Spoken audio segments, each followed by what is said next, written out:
साथियों, 7 जून 2025 को ग्रहों में सेनापति के दर्जा प्राप्त, ऊर्जा के स्रोत, अग्नि के स्वरूप मंगल देव कर्क राशि को छोड़कर सिंह राशि में प्रवेश करेंगे। तत्वों के आधार पर देखा जाए तो कर्क राशि में मंगल देव अपना पूर्ण फल नहीं दे पाते हैं, चाहे अच्छा फल देना हो चाहे बुरा फल देना हो, क्योंकि जल तत्व की राशि है। लेकिन कर्क राशि से 7 जून को जब मंगल सिंह राशि में पहुंचेंगे, जो ग्रहराज सूर्य देव की राशि है, सिंह राशि भी ऊर्जा की राशि है, अग्नि तत्व की राशि है, वहां पर यह अपनी पूर्ण क्षमता से चाहे शुभ फल हो चाहे अशुभ फल हो, उसको जरूर देंगे। आज हम बताएंगे कि सभी विभिन्न राशियों पर, सभी 12 राशियों पर क्या प्रभाव पड़ेगा और किन लोगों को सतर्क रहना चाहिए। मूलतः पाप ग्रह जन्म राशि से जब तीसरे भाव में, छठे भाव में, दसम भाव में, एकादश भाव में गोचर करते हैं तो शुभ फल प्रदान करते हैं, अपने कारकत्व के हिसाब से फल प्रदान करते हैं। यही स्थिति मंगल देव के साथ भी होगी, परंतु गोचर में उस राशि के लग्नेश मंगल देव के मित्र हैं या शत्रु हैं या सम हैं, इसका भी असर जरूर पड़ता है। या कौन सी राशि तीसरे, छठे, दसम, एकादश भाव में गोचर कर रही है, इसका भी असर पड़ता है। लेकिन यह है कि आप ये मान के चलें, शुभ फल की ही प्राप्ति होती है। आइए शुरू करते हैं हम काल पुरुष की कुंडली के प्रथम राशि मेष राशि से। मेष राशि से पंचम भाव में मंगल देव गोचर करेंगे। अब पंचम भाव विद्या का, बुद्धि का, संतान का भाव है।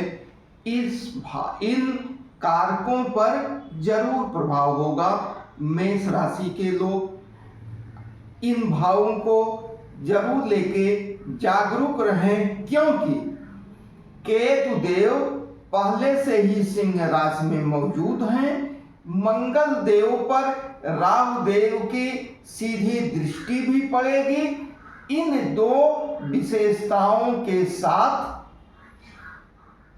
मंगल देव वहां मौजूद हैं। एक और चीज है जो इस समय बनी हुई है, मंगल से और शनि देव से खडाष्टक योग बनेगा। तो ये मुख्य परिस्थितियां बन रही हैं जो मंगल देव को प्रभावित करेंगी। प्रथम केतु देव के साथ युति, दूसरी राहु की दृष्टि, तीसरी शनि देव के साथ खडाष्टक योग। तो मेष राशि के जातक संतान को लेकर सतर्क रहें। अगर संतान है तो उनकी शिक्षा दीक्षा को लेकर सतर्क रहें। अगर संतान उत्पत्ति के बारे में सोच रहे हैं तो मेरी सलाह से यह समय बहुत उचित नहीं है। आप योग्य विद्वानों से, ज्योतिषियों से, चिकित्सकों से सलाह लेकर आगे बढ़ सकते हैं। केतु देव मंगल देव की ऊर्जा में 4 गुना वृद्धि करेंगे। यह वृद्धि आपके लिए सकारात्मक भी हो सकती है, नकारात्मक भी हो सकती है। तो मेष राशि के जातक इन संबंधों को लेकर सतर्क रहें। वृष राशि से मंगल देव का गोचर चौथे भाव में होगा। चौथा भाव माता का, वाहन का भाव है, घर का भाव है, सुख का भाव है।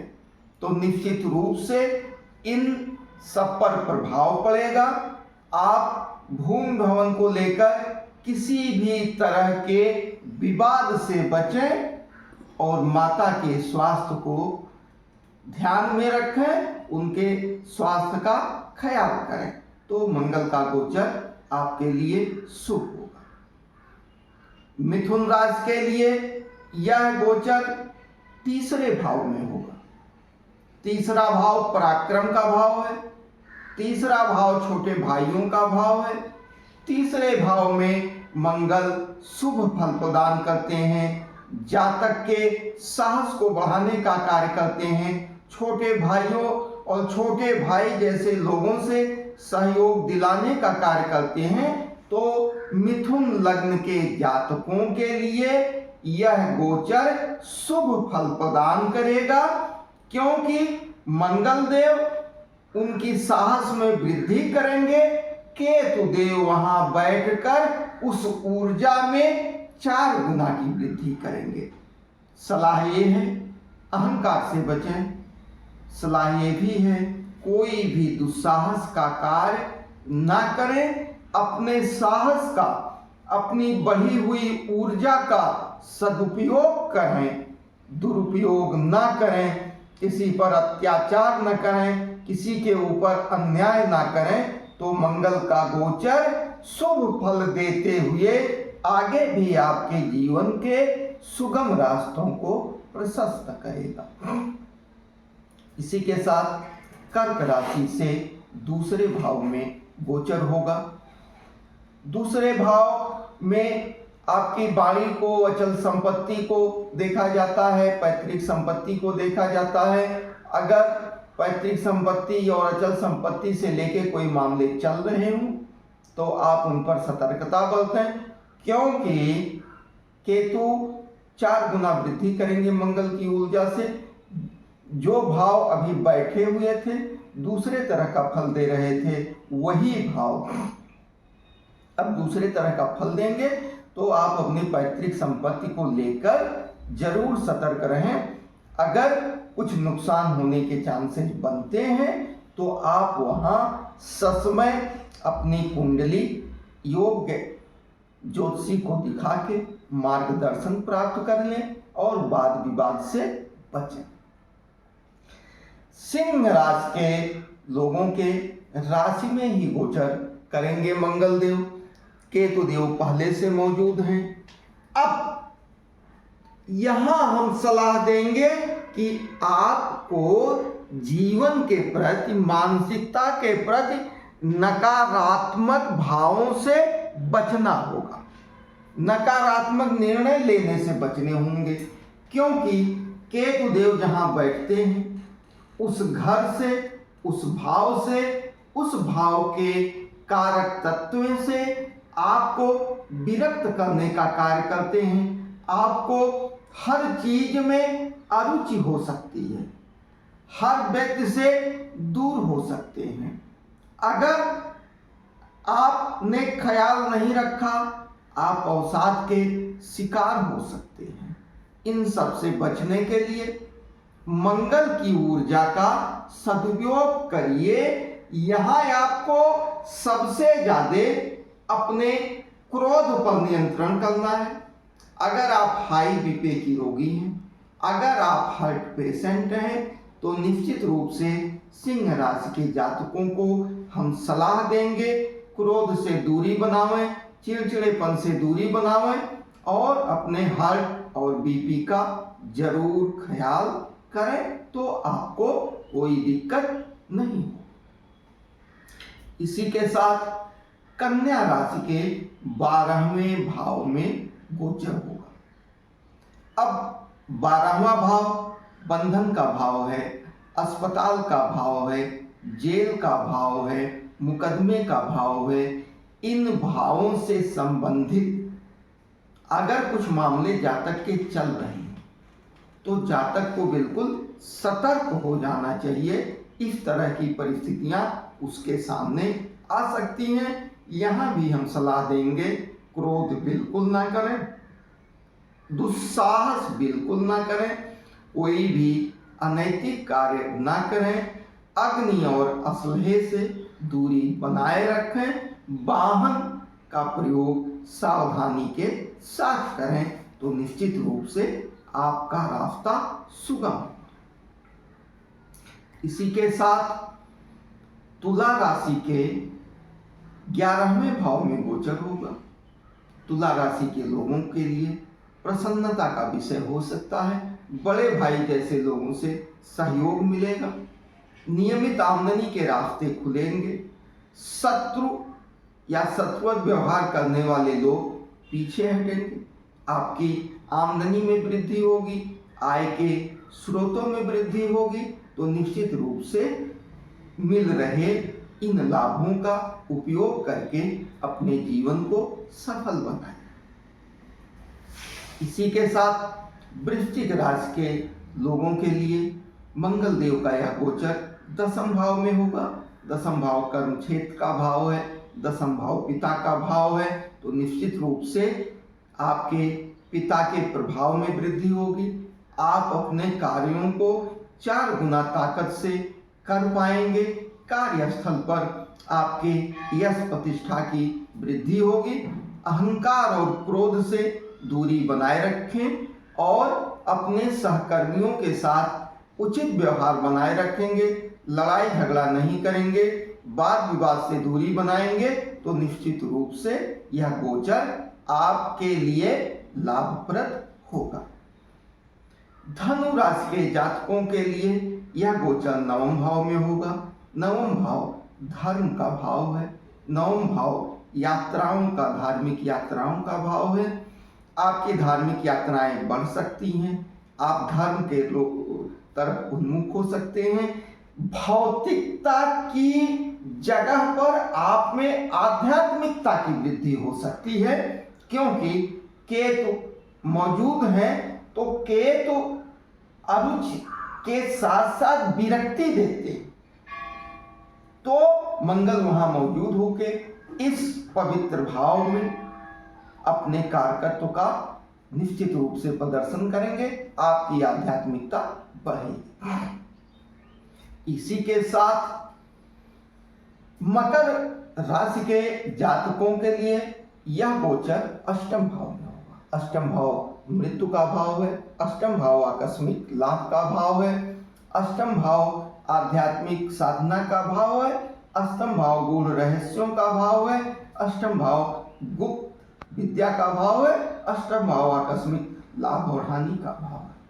तो निश्चित रूप से मकर राशि के जातक वाहन सावधानी से चलाओ, और कोई भी अगर गूढ़ विद्या का अभ्यास कर रहे हैं, किसी तंत्र विद्या का अभ्यास कर रहे हैं, तो निश्चित रूप से योग्य गुरु और मार्गदर्शक के नेतृत्व में, निर्देशन में ही यह कार्य आप करें।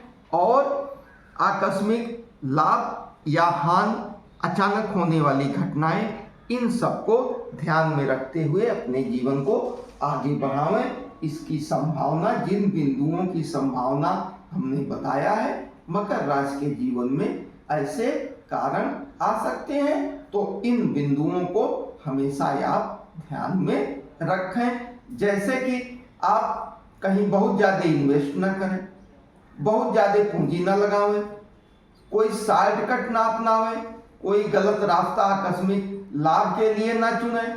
तो अगर आप इस तरह से करते हैं और भी ग्रहों की स्थिति और लग्नेश की स्थिति खराब होगी, आप बहुत बड़े नुकसान में पड़ेंगे, इसमें कोई दो राय नहीं है। तो आप जरूर ख्याल रख के तब आगे का निर्णय लें। और हमारी तो सलाह मकर राशि के जातकों के लिए है कि इस समय पूंजी निवेश करने का विचार त्याग लें तो ही बढ़िया है। कुंभ राशि के जातकों के लिए यह गोचर 7वें भाव में होगा। 7वां भाव आपके जीवन साथी का भाव है। 7वां भाव आपके व्यापारिक साझेदारों का भाव है। तो कुंभ राशि के जातक अपने जीवन साथी के स्वास्थ्य को लेकर और संबंध को लेकर सतर्क रहें, और व्यापारिक संबंधों में भी कोई वाद विवाद की स्थिति न बने। इसी के साथ मीन राशि के जातकों के लिए यह गोचर 6ठे भाव में होगा। 6ठा भाव आपके रोग का, ऋण का, शत्रुओं का भाव होता है, प्रतियोगी परीक्षाओं का भाव होता है, वाद विवाद का भाव होता है। तो निश्चित रूप से मीन राशि के जातकों को यह गोचर लाभ प्रदान करेगा। वाद विवाद में विजयी होंगे। प्रतियोगी परीक्षाओं के परिणाम, प्रतियोगिता का परिणाम आपके पक्ष में होगा। अगर आप खेल में हैं, आप खिलाड़ी हैं, तो निश्चित रूप से आप विजयी होंगे। अगर कोई मुकदमा आपका न्यायालय में चल रहा है तो वह निर्णय आपके पक्ष में आने की पूर्ण संभावना है। शत्रु आपके दबे रहेंगे, ऋणों से मुक्ति हो सकती है, लेकिन आपको सलाह दी जाती है कि आप अधिक मात्रा में ऋण बिल्कुल न लें।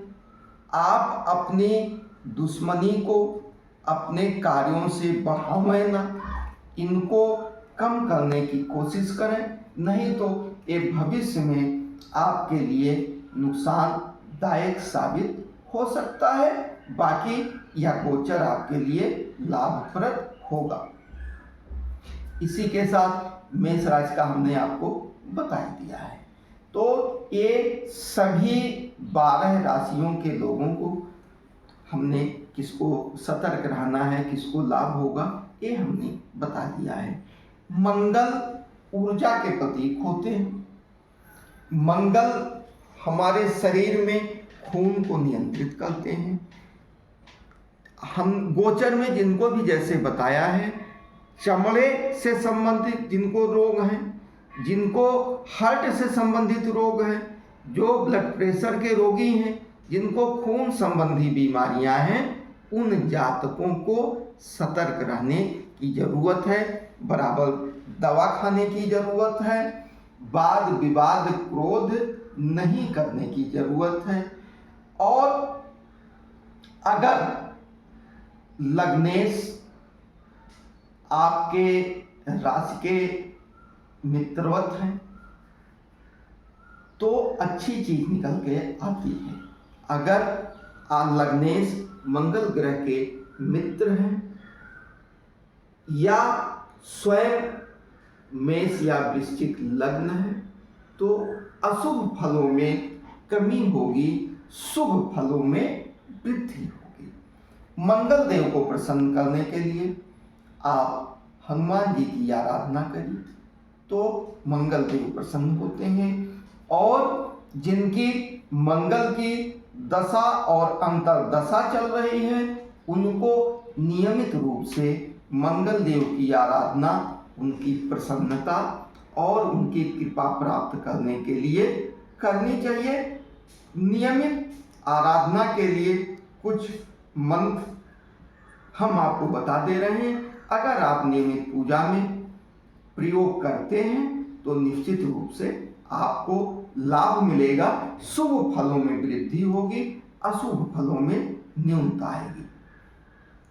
तो आप देखिए, मंगल देव को प्रसन्न करने के लिए आराधना में इस श्लोक को आप कह सकते हैं। ओम ओम धरणी गर्भ संभूतम विद्युत कांति संप्रभम कुमारं शक्तिहस्तं तं मंगलम प्रणमाम्यहम्। एक छोटा मंत्र। ओम अंगारिकाय नमः। दूसरा मंगल देव का बीज मंत्र। ओम क्रां क्रीं क्रौं सः भौमाय नमः। ओम। इन मंत्रों का प्रयोग करके आप मंगल देव को प्रसन्न रख सकते हैं।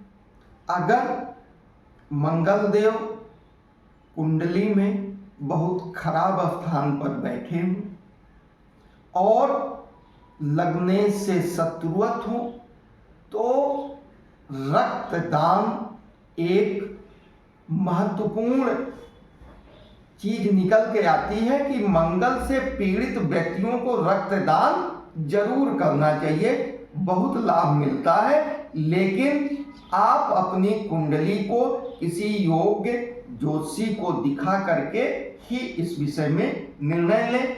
दान में मंगल देव के लिए लाल मसूर को मंगल की होरा में दान करने के लिए तमाम विद्वान, तमाम योग्य ज्योतिषी बताते हैं।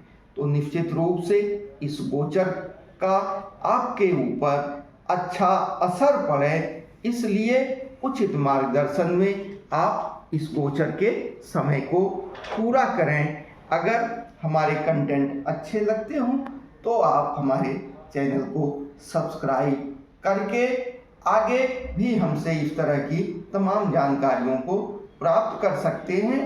आपका बहुत बहुत धन्यवाद। जय हिंद, जय वैदिक, जय